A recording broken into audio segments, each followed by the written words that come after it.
Ouagadougou, Burkina Faso. Dust swirled in the midday heat.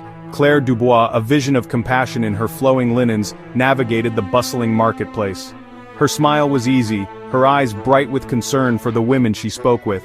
She was the picture of a dedicated aid worker, the director of Hope Forward, an NGO promoting girls' education and women's health.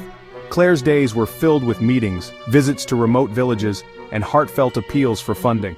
She spoke passionately about empowering women, about breaking the cycle of poverty. Her dedication seemed absolute. No one suspected the truth. Beneath this facade of empathy lurked a secret. Claire Dubois was not who she claimed to be. Her true allegiance lay not with the women of Burkina Faso, but with a shadowy network of foreign intelligence. Her mission to gather intelligence on Burkina Faso's military capabilities. Her NGO work was a clever cover. It granted her access to sensitive areas, to conversations whispered in confidence. Every smile, every gesture of concern was a calculated move in a dangerous game. The data Claire gathered was meticulously detailed. Military installations, training camps, oil facilities, all meticulously mapped and documented. She even had information on the deployment of French-made drones, a source of growing tension between France and its former colony. Claire moved with the precision of a seasoned operative.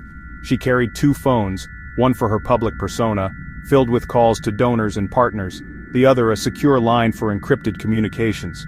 Her reports, disguised as innocuous emails about supply shipments and project updates, were sent to anonymous addresses, their true destinations hidden deep within the servers of foreign intelligence agencies. Her nights were a stark contrast to her days. Gone was the compassionate aid worker. In the solitude of her safe house, she transformed into a ghost, her fingers dancing across the keyboard, transmitting secrets under the cover of darkness. The weight of her betrayal, the knowledge that she was exploiting the very people she pretended to help, never seemed to trouble her. Claire was a pro, a chameleon who could blend into any environment, but even the most skilled spy can make mistakes, and in the unforgiving heat of the Sahel, even the smallest slip can prove fatal. Unbeknownst to Claire, her every move was being watched.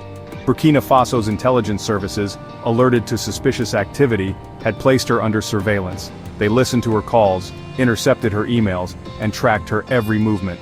The evidence against her was mounting, painting a damning picture of betrayal.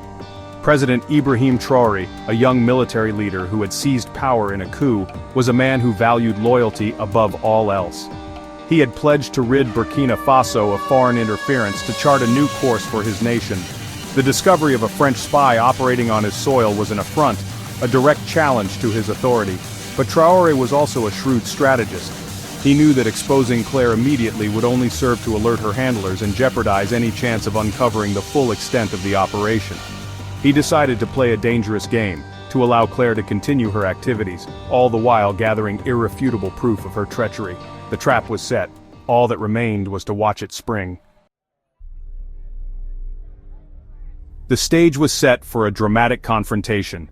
The National Conference on African Sovereignty, a gathering of leaders and dignitaries from across the continent, was in full swing. The air buzzed with talk of unity, of a future free from colonial influence.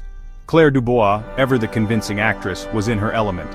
She sat in the audience, her face a mask of concern, as speaker after speaker denounced foreign interference in African affairs. She had no idea that the noose was tightening, that her carefully constructed world was about to crumble. President Traoré, his face a mask of controlled fury, took to the podium. He spoke of the need for vigilance, of the enduring threat of neo-colonialism. Then, with a dramatic flourish, he unveiled his trump card. He revealed Claire's true identity to the stunned audience, producing irrefutable evidence of her espionage. He read excerpts from her encrypted messages, detailing her intelligence-gathering activities.